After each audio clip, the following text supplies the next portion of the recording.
Opening சீன்ல ஒரு nursery home தான் காமிக்கிறாங்க. அந்த நர்சரி ஹோம்ல ஒரு பாட்டி அன்னைக்கு என்னெல்லாம் நடந்ததோ அது எல்லாத்தையுமே ஒரு நோட் புக்ல எழுதி வச்சிருப்பாங்க. அவங்களோட டோரை திறந்துட்டு யாரும் உள்ள வந்த மாதிரி இருக்குமா, இவங்களும் டக் பண்ண அவங்களோட நோட் புக்கை ஒழிச்சு வச்சுட்டு யாரும் சொல்லி பார்க்கும்போது அது உங்களோட ஃப்ரெண்டு தான், என்ன பாத்தியா நான் வந்து கோஸ்ட் மாதிரி இருக்கேன் அப்படின்னு சொல்லிட்டு சொன்னேன். ஆமா நீ வந்து கோஸ்ட் மாதிரி இருந்தனால பயந்துட்டேன் அப்படின்னு சொல்லுவாங்களா. அப்ப அந்த இடத்துக்கு வார்டன் வராரு. இப்போ வந்து ஒருத்தங்க நோட் புக்ல இன்னைக்கு நடந்ததெல்லாம் நோட் பண்ணிட்டு இருந்தாங்க. அவங்களோட நேம் வந்து சாக்குரா. அவங்களோட ஃப்ரெண்டா அந்த வார்டன் வந்து ரொம்பவே வயலேட் பண்ணி அவங்களோட ரூம் இழுத்துட்டு போவாரு. இவங்க சொல்லுவாங்க அவங்கள வந்து ரொம்பவே வயலட்டா ஹேண்டில் பண்ணாதீங்க, பார்த்து ஹேண்டில் பண்ணுங்க அப்படின்னு சொல்ல வார்டனா கேட்காம சாக்கராவோட ஃப்ரெண்ட் அவங்களோட ரூம்ல போட்டு கட்டி வச்சிருவாரு. என்ன கெட்டாதரா அப்படின்னு ரெசிஸ்ட் பண்ணிட்டு இருக்கேன். இவனும் மூஞ்சில பழி நடிக்க ஆரம்பிக்கிற வாய மூடு அப்படின்னு நடக்கக்கூடிய சவுண்ட் எல்லாம் கேட்டுட்டு அந்த இடத்துக்கு ஷிபாட்டா அப்படிங்கிற ஒரு நட்ஸ் வராங்க. இவங்களை இந்த அளவுக்கு கொடுமைப்படுத்தாதீங்க அப்படின்னு சொல்லும்போது அந்த வார்டன் இருக்காங்க, இன்னைக்கு நைட் ஷிஃப்ட் இல்ல, வீட்டுக்கு போய் தொலை வேண்டியது, என்னோட வேலையில இருந்து தலையிட்டு இருக்கு அப்படின்னு சொல்லிட்டு கத்திட்டு இருப்பானா. ஷிகாரா வந்து எவ்வளவு சொல்லி பாக்குறாங்க அவங்கள வந்து விட்டுருங்க அப்படின்னு. ஆனா அவங்க வந்து விடுற மாதிரி தெரியல. அப்புறம் அந்த மாதிரி பேஷன் நடந்து வரதுக்குன்னு சைடு ஒரு பார் மாதிரி போட்டு வச்சிருக்காங்க. அதை பிடிச்சிக்கிட்டு அவங்களோட ஃப்ரெண்டை காப்பாத்துறதுக்காக நடந்து வந்துட்டு இருக்கும்போது இடத்துல வேலை பார்க்கக்கூடிய இன்னொரு ஒர்க்கர் வந்து அவங்களை தட்டி விட்டுட்டு போவானா. அவரோட வேலை வந்து குப்பையெல்லாம் அள்ளி வெளியே டஸ்ட்பின்ல வந்து டம்ப் பண்றது. அந்த குப்பையெல்லாம் தூக்கி 207 அப்படிங்கிற ஒரு பேஷண்டோட ரூம்ல வந்து தூக்கி வீசிட்டு போவான். இங்க சாக்கரா வந்து அவங்களோட ஃப்ரெண்டை ஊந்து போயாவது எப்படியாவது காப்பாற்றணும் அப்படின்னு சொல்லி ட்ரை பண்ணிட்டு இருக்கேன் அப்படின்னு சின்னங்க கட் பண்றாங்க. இன்னைக்கு நைட் ஷிபாட்டா வந்து அந்த ஹெல்கல் வெப்சைட் தான் நோடிட்டு இருப்பாங்களா. அப்ப அவங்களுக்கு வந்து ஒரு எபிசோட் மாதிரி வந்துட்டு போகுது. ஒரு லெட்டர் காமிக்கிறாங்க, November 5. நான் அவரை எவ்வளவோ ஸ்டாப் பண்ண சொன்னேன், ஆனா அவர் வந்து என்ன மிதிச்சிட்டு இருந்தாரு அப்படின்னு சொல்லி அந்த லெட்டர்ல எழுதியிருக்கேன். உங்களோட பாட்டி வந்து ஹெல்கல் வெப்சைட் யூஸ் பண்ற மாதிரி காமிக்கிறாங்க. கண்டிப்பா எதுக்காக இருக்கும், அவங்களோட ஹஸ்பண்ட் ஹெல்த் அப்ளைக்காக தான் இருக்கும். இப்போ எதுக்காக இது உங்களுக்கு ஞாபகம் வந்துட்டு போகுது அப்படிங்கிறது தெரியல. கொஞ்ச நேரம் கழிச்சு அந்த கிரீன் கலர் கண்ணோட பொண்ணு வந்து இவங்க கண்ணு மாதிரி அப்பீர் ஆகிறா. நான் இப்போ உன்னோட கண்ணுக்கு தெரியறேன் அப்படின்னு சொல்லி கேட்டுட்டு சரணா அந்த பொண்ணு வந்து டிசப்பியர் ஆயிடுவா. இப்ப இங்க வந்துட்டு போனது யாரு அப்படின்னு சொல்லி குழப்பமா பாத்துட்டு இருக்கேன் அப்படின்னு சீனங்க கட் பண்ணி சாக்கராவை காமிக்கிறாங்க. இந்த ஹெல்த் வெப்சைட் ஆக்சஸ் பண்ணி எலியால் கிட்ட போய் நிற்கும் போது உங்களுக்கு ஆச்சரியமா இருக்கும், இதெல்லாம் உண்மைதானா அப்படின்னு சொல்லி யோசிச்சுட்டு இருக்கேன். இவரை வந்து ஹெல்த் யாரு அப்படின்னு சொல்லி கேட்கறாங்க. அம்மாவும் என்னோட பேர் வந்து ஹெல்த் கிடையாது ஆயன்மா அப்படின்னு சொல்லி இன்ட்ரோடியூஸ் பண்ணிக்கிறா. கிட்ட ஒரு அசிஸ்டன்ட் இருப்பாங்களா அவங்க கிட்ட மிஸ் வேடி அப்படின்னு சொல்ல அந்த பொண்ணு வந்து ஒரு ஸ்டார்டால மாதிரி ஹெல்த் கைக்கு வராங்க. அதை எடுத்து சாக்கராவோட கையில கொடுத்துட்டு இந்த பேக்டுக்கான மொத்த ரூல்ஸ் சொல்ல ஆரம்பிச்சாங்க. இது எல்லாத்தையுமே அசிஸ்டன்ட் தாத்தா பின்னாடி இருந்து கேட்டுதான் இருப்பாரு. ஏன்னா சாக்கரா வந்து அந்த அளவுக்கு கொடுமை அனுபவிச்சிருப்பாங்க. சோ சாக்கரா வந்து அவங்களுக்கு அன்னைக்கு நடந்த கொடுமை எல்லாம் ஒரு நோட் புக்ல தான் எழுதி வச்சிருப்பாங்க. இந்த நோட் புக் பார்க்கும்போது தான் ஞாபகம் வருது. இப்போ கொஞ்ச நேரத்துக்கு முன்னாடி ஷிபாட்டா ஒரு நோட் புக் யோசிச்சு பார்த்தாங்களா, அதுதான் இது. ஷிபாட்டா வந்து அந்த நோட் புக்கை பார்த்துருக்கலாம். அதே சமயத்துல சாக்கரா வந்து ஹெல்த் கிட்ட என்ன சொல்லிட்டு இருக்காங்கன்னா, எனக்கு நடக்கக்கூடிய கொடூரத்தெல்லாம் நான் வந்து வெளியே போய் சொன்னாலும் யாரும் கேட்க கூட மாட்டாங்க. அதனால ஒரே ஒருத்தர் மட்டும் தானே இந்த பேக்ட் மூலமா ஹெல்த் அனுப்ப முடியும். அது கண்டிப்பா அவளா மட்டும் தான் இருக்கணும். ஈகோ என்ன அப்படின்னு ஒருத்தரோட பேரை சொல்றாங்க. அது யாரும் சொல்லி பாத்தீங்கன்னா நர்சரி ஹோம் வச்சு ஒருத்தங்க நடத்திட்டு இருப்பாங்களா அவங்களதான் சொல்றாங்க. அவங்க வந்து இங்க நடக்கக்கூடிய கொடூரம் எல்லாம் அவங்களுக்கு தெரியதான் செய்யும். ஆனா இவங்களுக்கு நடக்கக்கூடிய கொடூரத்தெல்லாம் அவங்க வந்து பாக்குற மாதிரி இருந்துப்பாங்களாம். அதனாலதான் அவங்களை வந்து ஹெல்த் அனுப்பணும்னு ஆசைப்படுறேன் அப்படின்னு சொல்ல இவள் வந்து மீடியால உங்களோட கையில தான் இருக்கு அப்படின்னு சொல்லிட்டு அந்த டாலை கொடுத்துட்டு போயிடுவா. அப்படின்னு சொல்லி கட் பண்ண அடுத்த ஆள் கடையை தான் காமிக்கிறாங்க. அந்த சீக்கோ நகரம் அப்படிங்கிற அந்த மேனேஜர் காமிக்கிறாங்க. அவங்க வந்து அந்த நர்சரி ஹோம்ல ஒர்க் பண்ணக்கூடிய எல்லா ஒர்க்கர்ஸுமே ஒரே ரூம்ல கேதர் பண்ணி கான்ஃபரன்ஸ் படி மாதிரி போட்டுப்பாங்க. அங்க இருக்கக்கூடிய ஒர்க்கர்ஸ் கிட்ட நீங்க வந்து நல்லா பண்ணிட்டு இருக்கீங்க அப்படின்ற மாதிரி சொல்லிட்டு இருக்கேன்.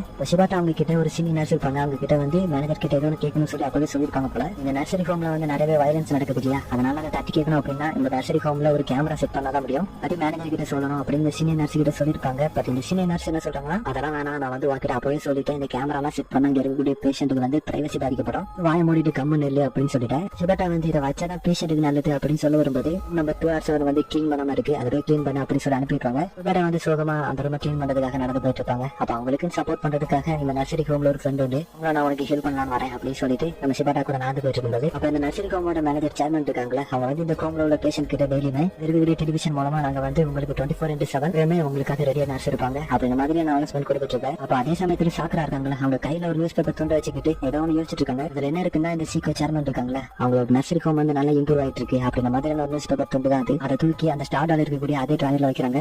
நம்ம வந்து இதை போன மறக்க மாட்டோம் அப்படிங்கிற மாதிரி. அப்படியே இந்த சீனங்க கட் பண்ண நம்ம ஹெல்த் கேரோட அசிஸ்டன்ட் 4 பேர் அந்த சீக்கோ யனகரா அப்படிங்கிற அந்த சேர்மனோட ஃபேமிலி மேன்ஷன் மாதிரி தான் நின்று ஏதோ பேசிட்டு இருப்பாங்க. சீக்கோ இருக்காங்களே இவங்க வந்து யனகரா அப்படிங்கிற ஒரு சேர்மனோட பொண்ணு. இந்த நர்சரி ஹோம் எதுக்காக நடத்துவாங்க அப்படிங்கிறதுக்கான டீசன் உங்களுக்கு தெரியும் நினைக்கிறேன். இந்த ட்ரஸ்ட் இதுக்காக இருக்கும் அப்படின்ட்டு தாத்தா வந்து இவ்வளவு பெரிய மேன்ஷன் மாதிரி வந்து நின்றுட்டு இது வந்து ஒரு லக்ஸரி ரிட்டையர்மெண்ட் ஹோம் அப்படின்னு சொல்லி மென்ஷன் பண்ணிருப்பாரு. இதை கேட்ட பிரின்சஸ் அப்படின்னா என்னன்னு சொல்லி அப்படின்னு சொல்லி கேட்க அப்படின்னு ஒரு மலைக்கு மேல தனியா இருக்கக்கூடிய வீடு அப்படின்னு சொல்லி அர்த்தம் அப்படின்னு சொல்லுவோம். பிரின்சஸ் அவங்களோட பேபி சைக்கிள் அப்படியே பெடல் பண்ணிட்டு போகலான்னு பார்த்தா அந்த சைக்கிள் அப்படியே பின்னாடி வருமா, இவர தன்னோட சைக்கிள் பின்னாடி வருதுடா அப்படின்னு சொன்னேன். அந்த பையனை வந்து பிரின்சஸோட சைக்கிளை தள்ள ஆரம்பிக்கிறான். அந்த தாத்தாவும் அவங்க கிட்டே இன்னொருத்தன் இருப்பாங்க. அவங்க 2 பேரும் என்ன பேசிக்கிறாங்கன்னா, ஷிபாட்டா இருக்காங்களா அவங்களுக்கும் இந்த மேன்ஷனுக்கும் ஏதோ ஒரு கனெக்ஷன் இருக்கும் அப்படிங்கிற மாதிரி பேசிக்கிறாங்க. இந்த சின்ன கட் பண்ணா ஷிபாட்டா இருக்காங்களா அவங்க வந்து சாக்கராவை நல்லா பார்த்து கவனிப்பாங்க. சாக்கராவும் கேட்கறாங்க, நீங்க வந்து இந்த அளவுக்கு ஸ்ட்ரெயின் பண்ணி பண்ணணும் அப்படிங்கிற அவசியம் கிடையாது, அது மட்டும் இல்லாம எதுக்காக நீங்க இந்த மாதிரியான ஒரு ஒர்க்கை வந்து சூஸ் பண்ணீங்க அப்படின்னு சொல்லிட்டு கேட்க இதை பண்ணும்போது எனக்கு ஒரு இனம் புரியாத சந்தோஷம் கிடைக்குது அப்படின்னு சொல்லுவாங்க. அதுக்கு சாக்கராவை நீங்க நினைச்சா உங்களால இதை விட ஒரு பெட்டரான லைஃபை வாழ முடியும், எதுக்கு அப்படின்னு சொல்லிட்டு கேட்கும்போது அப்பதான் ஷிபாட்டா சொல்ல ஆரம்பிக்கிறாங்க, எனக்கு நெருக்கமா இருந்த எல்லாரும் ஒரு டைம்ல இறந்து போயிட்டே இருந்தாங்க, என்னால எதுவுமே பண்ண முடியல. சோ நான் வந்து என்னால முடிஞ்சது ஏதாவது பண்ணணும்னு நினைச்சேன். டேக்கரா இருக்கிறது என்னோட ஃபர்ஸ்ட் ஜாப். அது மட்டும் இல்லாம என்னால முடிஞ்சதை நான் வந்து பெஸ்டா பண்ணணும்னு நினைக்கிறேன். இது மூலமா என்னால என்ன முடியும் அப்படிங்கறத கண்டுபிடிக்கணும்னு சொல்லுவாங்களா. ஆனா அவங்களுக்கு நெருக்கமான வந்து எப்படி இறந்து போனாங்க அப்படிங்கிற டீடைல்ஸ் வந்து அவங்க தெளிவா சொல்லல. இதெல்லாம் கேட்ட பிறகு சாக்கரா வந்து ஷிபாட்டா கிட்ட இந்த கேர் பேக்கர்ஸ் அப்படிங்கிறது வந்து மொதல் 2 டைப்ஸ் இருக்காங்க. ஒண்ணு மத்தவங்களை உண்மையாவே கேர் பண்ணக்கூடியவங்க. என்னன்னா அதுதான் அப்படின்னு சொல்ல ஷிபடாக்கு வந்து கொஞ்சம் குழப்பமா இருக்கும். நீ வந்து ஒண்ணுமே குழப்பிக்க வேணாம், நான் வந்து சிம்பிளாவே சொல்றேன். இப்போ கேர் கிவர்ஸ் இருக்கிறவங்க வந்து ஒரு டைம் அவங்களுக்கு கேர் வந்து தேவைப்படக்கூடிய ஒரு நிலைமை வரலாம். ஆனா அதை வந்து இங்க இருக்கக்கூடிய கேர் கிவர்ஸ் நிறைய பேர் மறந்துடுறாங்க. ஏன்னா இங்க இருக்கக்கூடிய நர்ஸ் நிறைய பேர் ரொம்ப கொடூரமா இருப்பாங்க இல்லையா, பேஷண்ட வந்து ரொம்ப ரூடா ட்ரீட் பண்றது அதை வந்து சொல்லாம சொல்றாங்க. அப்படி இந்த சீனுங்க கட் பண்ண அந்த நர்சிங் ஹோம்ல இருக்கக்கூடிய சீனியர் சிட்டிசன் எல்லாரும் அவங்களோட மைண்ட் நல்லா ஸ்டேபிளா வச்சுக்கிறதுக்காக கிராஃப்ட் ஒர்க் பண்ணிட்டு இருப்பாங்க. ஆனா அந்த இடத்துல சாக்கரை மட்டும் லேப் யூஸ் பண்ணிட்டு இருக்காங்க. வீக்லி அவங்களோட பேத்திக்கு மெயில் சென்ட் பண்றது இவங்களோட வழக்கம். அவங்களோட பேத்தி ரிட்டன் மெயில் சென்ட் பண்ணிருக்காங்க. அதெல்லாம் பார்த்துட்டு இருக்கும்போது அந்த இடத்துக்கு நம்ம அசிஸ்டன்ட் தாத்தா வராரு. பார்த்ததான் ஒரு கிணறு இமெயில் யூஸ் பண்றதை பார்க்கும்போது உங்களுக்கு வேலை தான் இருக்கும். ஆனா என்னோட பேத்தி வந்து வாரத்துக்கு இமெயில் சென்ட் பண்ணுவா, அதுக்கு நானும் இமெயில் சென்ட் பண்ணுவேன். மற்ற ஆக்டிவிட்டிஸ் என்னால பண்ண முடியாது அப்படின்னு சொல்லிட்டு அவங்களோட கையை காமிப்பாங்க. ஏன்னா அவங்களோட கை வந்து பயங்கரமா நடக்கும். ஸோ என்னால மற்ற ஆக்டிவிட்டிஸ் எல்லாம் பண்ண முடியாது அப்படிங்கிற மாதிரி இன்டெரக்டா சொல்ல சாக்கரோட ஃப்ரெண்ட் அங்க இருந்து வா கிராஃப்ட் ஒர்க் பண்ணலாம் அப்படின்னு சொல்லிட்டு கூப்பிடும்போது அப்பதான் கிட்ட இருக்கக்கூடிய அந்த ஆளோட மூஞ்சியை பாக்குறாங்க. இங்க பிரின்சஸ் சேர்ந்திருக்கக்கூடிய டீச்சரா அவங்கள எங்கேயோ பார்த்த மாதிரி இருக்கு அப்படின்னு சொல்லி யோசிக்கிறாங்க. நீங்க வந்து என்னோட எலிமெண்டரி ஸ்கூல் டீச்சர் மாதிரி இருக்கீங்க, அவர் தான் என்னோட ஃபர்ஸ்ட் கிளாஸ் கூட அப்படின்னு சொல்லுவாங்களா. அதை கேட்டதான் அவரோட ஃபேஸ் வந்து கொஞ்சம் பிளஷ் ஆகும். இது எல்லாத்தையுமே பிரின்சஸ் வெளியே வந்து பார்த்துட்டு இருப்பாங்க. அவனுக்கு இது ஆன மாதிரி இருக்கு, நான் கண்டிப்பா பார்த்தேன், அந்த சொட்ட தலைப்பு விற்கப்பட மாதிரி இருந்துச்சு அப்படின்னு சொல்ல அந்த சின்ன பையன் தான் நம்ம படிச்சது கூப்பிட்டு போவோம். அப்படியே அந்த சின்ன கட் பண்ணா அசிஸ்டன்ட் தாத்தா இருக்காருல்ல அவர் சாக்கரா. அது மட்டும் இல்லாம அவங்க ஃப்ரெண்டு கூட இருந்து ஒரு டேபிள்ல பேசிட்டு இருக்காங்க. ரூம் இருக்கல இவ வந்து எனக்கு ஒரு பெஸ்ட் ஃப்ரெண்டு, வந்து அவளோட சின்ன வயசு ஃப்ரெண்டு நினைச்சிட்டு இருக்கா. ஆனா அது அப்படி கிடையாது. ஆனா நீங்க வந்து அப்படியே வச்சுக்கலாம், நாங்க ரெண்டு பேரும் இந்த நர்சரி ஹோமுக்கு ஒன்னா தான் சேர்ந்து வந்தோம் அப்படின்னு சொன்னேன். மாதிரி இந்த ரெண்டு பேருக்கு இதெல்லாம் பாண்டிங் வந்து கொஞ்சம் கொஞ்சமா இன்க்ரீஸ் ஆயிட்டு இருக்கு. அப்பதான் நம்ம தாத்தா வந்து டூன் கையில என்ன இருக்கு அப்படின்னு சொல்லி பாக்குறாரு. கையில கட்டி போட்டு சித்திரவதைப்படுத்துறதுக்கான தடை இருக்கிறத பாக்குறாரு. அப்படியே சீனங்க கட் பண்ணா சாக்கரை வந்து அவங்களோட ரூமுக்கு நம்ம அசிஸ்டன்ட் தாத்தா நடத்தி கூட்டு போயிட்டு இருக்காரு. சொல்றாங்க நான் வந்து தனியா போயிருவேன், ஏன் பின்னாடி வந்துட்டு அப்படின்னு சொல்லி கேட்கும்போது தாத்தா நான் கண்டிப்பா வருவேன் அப்படின்னு சொல்ல ஷிபாட்டா வந்து ஒரு பேஷண்ட் அந்த வழியா கூட்டு போயிட்டு இருக்கிறதையும் நம்ம தாத்தா பாக்குறாரு. சாக்கரை வந்து அவங்க ரூம் வரைக்கும் கொண்டு வந்து விட்டுட்டு சரி நான் போயிட்டு வரேன் அப்படின்னு சொல்லிட்டு போவாரா. சாக்கரை வந்து தாத்தாவை போய் விட மாட்டேங்கிறாங்க. நீங்க வந்து ஒரு டீ ஆட்ட குடிச்சுட்டா போன இவ்வளவு தூரம் வந்துட்டீங்க, பயப்படாதீங்க, என்னால என்ன டீ மேக் பண்ண முடியும் அப்படின்னு சொல்ல தாத்தாவும் சரி ஒத்துக்கிறாரு. அதுக்கடுத்து ரெண்டு பேரும் சேர்ந்து டீ குடிக்க ஆரம்பிக்கிறாங்க. அப்பதான் நம்ம தாத்தா சாக்கரா கிட்ட லேஸ் வந்து எனக்கு ரொம்ப கொடூரமா இருக்குது அப்படிங்கிறது எனக்கு தெரியும்ல, அப்புறம் ஏன் என்ன இங்க இருக்கு அப்படின்னு சொல்லிட்டு கேட்கும்போது பேசுறது உங்களுக்கு தப்பா இருக்கிற மாதிரி தோணலாம், ஆனா என்னோட ஃபேமிலியை பத்தி கேர் பண்றதை நான் ரொம்ப காலத்துக்கு முன்னாடி விட்டுட்டேன். இந்த நர்சரி ஹோம்ல சேர்க்க போறாங்க அப்படின்னு சொல்லும்போது என்னோட மைண்ட வந்து ஃபுல்லாவே தயார் பண்ணிட்டேன், என்ன நடந்தாலும் பரவாயில்லன்னு சொல்லிட்டு. ஆனா அவங்களுமே என்ன பத்தி ஒரி பண்ண வேண்டாம் நான் நினைக்கிறேன் அப்படின்னு சொல்ல அவர் வந்து எவ்வளவு சொல்லி பாக்குறாரு. இந்த பிளேஸ் வந்து சரிப்பட்டு வராதுன்னு சொன்னாலும் உங்களுக்கு தெரியுமா இந்த பிளேஸ் என்னோட வாழ்க்கை வந்து தனியா முடிஞ்சாலும் அதை பத்தி நான் கவலைப்பட மாட்டேன். இதனாலதான் என்னோட பேத்திக்கு எப்போ மீன் பண்ணும்போதும் நல்லா இருக்கியா நான் நல்லா இருக்கேன், இந்த பிளேஸ்ல வந்து என்ன நல்லா பாத்துக்கிறாங்க அப்படின்னு நான் எப்பவுமே மெயில் பண்ணுவேன். சோ தட் அவங்க என்ன பத்தி கவலைப்பட மாட்டாங்க அப்படின்னு சொல்லும்போது தாத்தாவும் புரிஞ்சுக்கிறாரு. நாளைக்கு நான் அந்த கிராஃப்ட் பண்ணக்கூடிய அந்த இடத்துக்கு வருவேன், உனக்கு விருப்பம் இருந்தா அந்த இடத்துக்கு வா அப்படின்னு சொல்லிட்டு போக இந்த சின்னங்க கட் பண்ணா நெக்ஸ்ட் டே ஆகுது. அந்த ஹில்ஸோட அசிஸ்டன்ட் எல்லாரும் சேர்ந்து இருந்து இந்த நர்சரி ஹோம் தான் பாத்துட்டு இருப்பாங்க. 3 நாள் ஆயிடுச்சு. அந்த ஸ்டார்டால் வந்து என்னமே அந்த டிராயருக்குள்ள தான் இருக்கு அப்படின்ற மாதிரி பேசிட்டு இருக்கேன். இந்த சின்னங்க கட் பண்ணா அந்த கிராஃப்ட் ரூம் தான் காமிக்கிறாங்க. நேற்று போலதான் அவங்க 3 பேரும் சேர்ந்து ஒரே டேபிள் உட்காந்துருக்கேன். பண்றது மூலமா என்னோட ஃப்ரெண்டுக்கு வந்து ரொம்ப நல்ல ஒர்க் அவுட் இருக்கும் போல அப்படின்ற மாதிரி சாக்கரா பேசிட்டு இருக்காங்களா. அப்ப சடனா நம்ம தாத்தா கிட்ட வந்து ஒரு கொஸ்டின் கேட்பாங்க, எல்லை பத்தி என்ன நினைக்கிறீங்க அப்படின்னு சொல்லிட்டு கேட்கும்போது அவருக்கு புரியல, ஏமா நேரத்தில் இந்த மாதிரி பேசி கேட்கிறா அப்படின்னு சொல்லிட்டு கேட்கும்போது நான் வந்து எப்பவுமே திங்க் பண்ணுவேன், ஒருத்தர் இறந்த பிறகு எல்லாம் முடிஞ்சிருச்சு அப்படின்னு தான் நினைச்சிட்டு இருந்தேன் இத்தனை நாளா. அதுல டெத்துக்கு அப்புறமா ஒரு லைஃப் இருக்கு, ஆனா அதுவும் தப்பு பண்ணா நரகம் அப்படிங்கிறது தெரிஞ்ச பிறகு அதை பத்தி எதை இப்ப கொஞ்ச நாளா திங்க் பண்ணிட்டு இருக்கேன். அது மட்டும் இல்லாம சாகரத்துக்கு முன்னாடி ஒருத்தர் கேஸ் பண்றது வந்து கரெக்டா அப்படின்னு சொல்லிட்டு கேட்க ஆனா அந்த சின்ன கட் பண்ணி சீக்கிரம் சேர்மன் இருக்காங்களா அவங்கள தான் காமிக்கிறாங்க. இந்த அட்வர்டைஸ்மெண்ட்ல கொடுத்துருப்பாங்க எங்களோட ட்ரஸ்ட் வந்து ரொம்ப ஹெல்த்தியானது அப்படின்ற மாதிரியான அட்வர்டைஸ்மெண்ட் ஒரு டெலிவிஷன்ல ஓடிட்டு இருக்கேன். அப்ப நம்ம தாத்தா மேல ஸ்டேஷன் வந்து கீழே நடந்து வந்துட்டு இருக்கும்போது கீழே நம்ம சாக்கரா வந்து பயங்கர இருக்கிற மாதிரி தெரியுது. நீ சாக்கரா வேற போட்டுட்டு உனக்கு என்னாச்சு அப்படின்னு சொல்லிட்டு கேட்கும்போது செரி பிளாசம் ட்ரீ வந்து பார்க்கணும்னு ஆசைப்பட்டேன், பட் அது இங்கதான் இருக்குது, அது கூட என்னால ஒழுங்கா போயிட்டு வர முடியல அப்படின்னு சொல்ல என்னோட கை வந்து ரொம்ப டேட்டா இருக்கும், அதை வந்து நமக்கு காமிக்கிறாங்க. அதே சமயத்துல தாத்தா வந்து கீழே உட்காந்துட்டு பிக்கி பைக் யாரு அப்படின்னு சொல்ல ஃபர்ஸ்ட் யோசிப்பாங்க, பட் தாத்தா வந்து ரொம்ப கம்பல் பண்ண அவங்களும் அவங்க கையில இருக்கிற டேட்டா எல்லாம் தொலைச்சு விட்டுட்டு பிக்கி பைக் யாரு நம்ம தாத்தா அவங்களை தூக்கி கொண்டு போயிட்டு இருக்கும்போது 2 பேரும் ரொமான்ஸா பேசிக்கிட்டே இருக்காங்க. அது இந்த இடத்த விட்டு சீக்கிரமா லீவ் ஆகிறது ரொம்ப நல்லது, ஆனா டோமி வந்து உங்களை ரொம்ப மிஸ் பண்ணுவா அப்படின்னு சொல்ல நம்ம பதில் சொல்லும் போதெல்லாம் டீச்சர் டீச்சர் அப்படிங்கிற வேற சேர்த்து சொல்லுவாங்களா. இதை கேட்க நம்ம தாத்தா டீச்சர் டீச்சர் சொல்லாடமா உனக்கு டீச்சரே கிடையாது அப்படின்னு சொல்லிட்டு என்னால ஒண்ணு இந்த இடத்த விட்டு வெளியே தான் கூட்டு போக முடியாது, பட் அட்லீஸ்ட் என்னால உன்ன செரி பிளஸம் பாக்குறதுக்காகவது கூட்டு போக முடியும் அப்படின்னு சொல்ல தாக்கற அதுக்கு ஸ்வீட்டா என்ன வந்து டேட்டிங் கூப்பிடுங்களா அப்படின்னு சொல்லிட்டு கேட்பாங்களா. மாதிரியான ஒரு பொண்ணை வச்சுக்கிட்டு மெயின்டைன் பண்றது ரொம்ப கஷ்டம் இல்ல அப்படிங்கிற மாதிரி சொல்லிட்டு நம்ம தாத்தா கூட்டு போயிருக்காரு.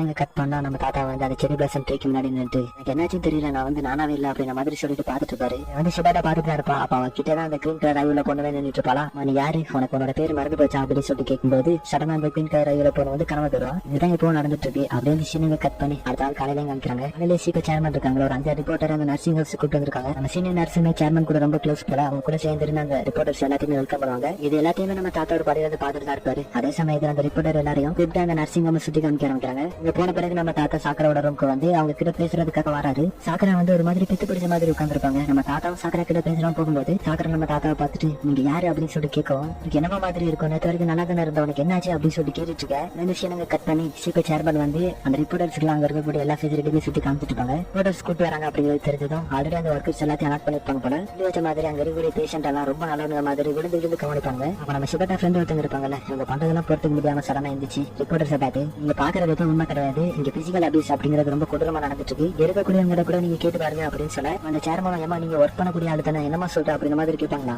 சமயத்துல டோமி நம்ம சாக்கரா ஃப்ரெண்ட் இருக்காங்களா, அவன் கையை ரைஸ் பண்ணி எனக்கு கூட கொடூரம்லாம் சாக்கராக்கு மட்டும்தான் தெரியும், அவளோட நோட் புக்ல எல்லாத்தையும் எழுதி வச்சிருக்கா அப்படின்னு சொல்ல, சேர்மன் வந்து சீனியர் நர்ஸ் கிட்ட இவங்களை பாத்துக்காங்க அப்படின்னு சொல்லிட்டு ரிப்போர்ட்டர்ஸ் எல்லாம் இங்க வந்து மூல குழம்பி இந்த மாதிரி பேசிட்டு இருக்காங்க அப்படின்னு சொல்லிட்டு தனியா கூட்டு போவாங்களா. அப்படியே சீனியர் கட் பண்ணா நம்ம தாத்தா வந்து எவ்வளவு ட்ரை பண்ணுவாரு, சாக்கரா நான் தான் உனக்கு என்ன தெரியுதா, இது கூட நம்ம 2 பேரும் சேர்ந்து செரி பிளாசம் பார்க்க போலாம் பிளான் பண்ணிருந்தோம் அப்படின்னு சொல்ல, இந்த இடத்துக்கு வந்து ஷிபட்டா நம்ம தாத்தாவை கோவமா அந்த இடத்த விட்டு போக சொல்லிட்டு, மறக்கிறது அப்படிங்கிறது கொடூரம் தான், ஆனா அதே சமயத்துல இது நல்லதுன்னு கூட நான் நினைக்கிறேன், ஆக்கிற நேரத்துக்கு ஒருத்தர் அவங்க ஹெல்த் அனுப்பணும்னு நினைச்சாங்க, அதை இப்போதைக்கு மறந்துருப்பாங்க, அதனால இவங்க இதுக்கு மேல தொந்தரவு பண்ணாதீங்க அப்படின்னு சொல்லிட்டு நம்ம தாத்தா அனுப்பி விட, தாத்தா வந்து சுகமா நடந்து போயிட்டு இருக்காரு. அப்படியே இந்த சீனை கட் பண்ணலாம். ஷிபட்டா வந்து சாக்கராவை அந்த செரி பிளாசம் ப்ளூம் ஆகக்கூடிய அந்த ஒரு டீ கிட்ட அவங்களை கூப்பிட்டு வந்து ஒரு ரிமோட்ல ஏதோ ஒன்று பண்ணாங்க, பட் என்ன பண்றாங்க அப்படிங்கிறது தெரியல, ஆனா இதை பண்றதுக்கு முன்னாடி எனக்கு இது தவிர வேற வழி இல்லை அப்படின்னு சொல்லிட்டு தான் பண்ணுவாங்க. அப்படியே இந்த சீனை கட் பண்ணி சீக்கிரம் மேனேஜரா காமிக்கிறாங்க. அவர் இருக்கால, அவங்க வந்து சாக்கரா ரூமுக்கு வந்து இந்த மாதிரியான நியூஸ் வர கேட்டாலும் சாக்கரா கிட்ட நீங்க கொடுமைப்படுத்துறதுக்கான ரெக்கார்டு இருக்கு அப்படின்ட்டு வளர்த்துருக்கக்கூடிய சாக்கரா கிட்ட வந்து எங்க நம்ம பத்தின ரெக்கார்டு வச்சிருக்காம உங்களை கொடுமைப்படுத்துறதுக்கு அது எங்க அப்படின்னு சொல்லிட்டு கேட்க, வந்து ஒண்ணுமே சொல்ல மாட்டாங்களா, நீ இப்படி கேட்டா ஒன்னும் சொல்ல மாட்டேன்னு சொல்லிட்டு இந்த ரூமோட 3 முடுக்கு விடாம தேட ஆரம்பிக்கிறாங்க. இது எல்லாத்தையுமே தாத்தா அந்த செடி பிளாசம் ட்ரீ கிட்ட இருக்கு கிரௌட ரூம பாத்துட்டு இருக்கேன், கொஞ்ச நேரம் பொறுமை தாங்காம அந்த ரூமுக்கு போக போவாரா, ரிசல்ட் தான் அவரை வேணாம் அப்படின்ற மாதிரி சொல்லி தடுப்பா. அப்ப அவங்க வந்து அந்த ரூம் கூட ஃபுல்லா தேடி பாத்துட்டாங்க, இங்க இருந்த மாதிரி இல்ல,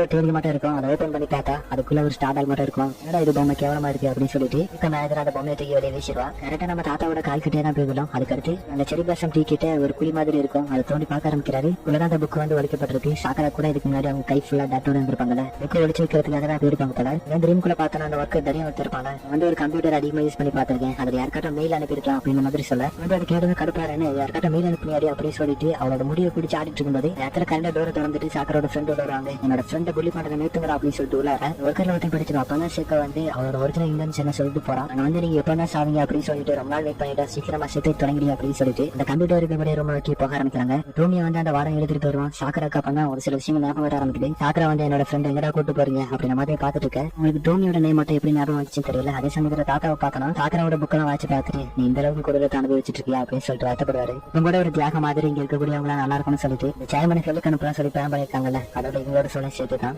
அந்த புக்கை மறுபடியும் அந்த குழுக்குள்ளேயே போட்டு மூடிட்டேன். இந்த சாக்கராக்கு வந்து நம்ம தாத்தாவை பத்தி கொஞ்சம் கொஞ்சமா ஞாபகம் வர ஆரம்பிக்குது. அவ கிட்ட அந்த டால் எப்படி வச்சு தெரியல, பட் அந்த டால் எடுத்து அதை திருட்டு அவுத்து விடலாம் போறாங்க. இறந்த பிறகு என்னோட பாடியை நல்லா ஆலோசனை பதிச்சிருங்க அப்படின்ற மாதிரி சொல்லிட்டு அந்த திருட்டை எடுத்து வரும்போது அவங்களோட விஷ் வந்து கிராண்ட் பண்ணப்படுது. அப்படியே இந்த சீனை கட் பண்ணி ஹில்ட்ரம்ல பார்த்தலாம். விஷயம் இவங்க எந்த மாதிரி ட்ரீட் பண்ணாலும் அதே மாதிரி ஒரு குதிரத்தை அங்க அனுபவிக்க ஆரம்பிக்கிறா. நம்ம தாத்தா வந்து காய்ச்சி எல்லாரும் அவளை ஃபோர்ட் பண்ணி பார்க்கும் அப்படின்ற மாதிரி சொல்ல, நிறைய ஸ்டேட்டன்ஸ் எல்லாமே அவளை வந்து மறக்க ஆரம்பிச்சிடும். நம்ம பிரின்சஸ் அவளை தூக்கி டப்புன்னு ஒரு அடி அடிக்க, அதுக்கடுத்து ஹெல்கேல் அவளோட டைலாக சொல்லுவா, ஒரு தடவை சாவனை எப்படி இருக்கும் பாக்குறீங்களா அப்படின்னு சொல்ல, அவளை அதுக்கடுத்து ஹெல்கேல் வந்து அவளை சென்ட் பண்ணி அந்த ஹெல்கேட்டு கூட்டு போட்டு கொண்டது. அப்படியே இந்த சீனை கட் பண்ணி மறுபடியும் அந்த சிங்கம் தான் காமிக்கிறாங்க. நம்ம ஷிபட்டா வந்து சாக்கரா கூட இருந்து அந்த விண்டோ வழியா ஹெல்கேலை பாத்துட்டு இருப்பாங்க. நேரம் கழிச்சு ஹெல்கேலை மறந்து போயிட சாக்கரா அவங்க கையில இருக்கக்கூடிய கிராஃப்ட பாப்பாங்க. இது வந்து அவங்க நம்ம தாத்தா கூட இருக்கும்போது பண்ணது, பட் இப்ப நம்ம தாத்தா அவங்க கூட இல்ல இல்லையா. இந்த மாதிரி இந்த எபிசோட் இந்த இடத்துல எண்ட் ஆகுது.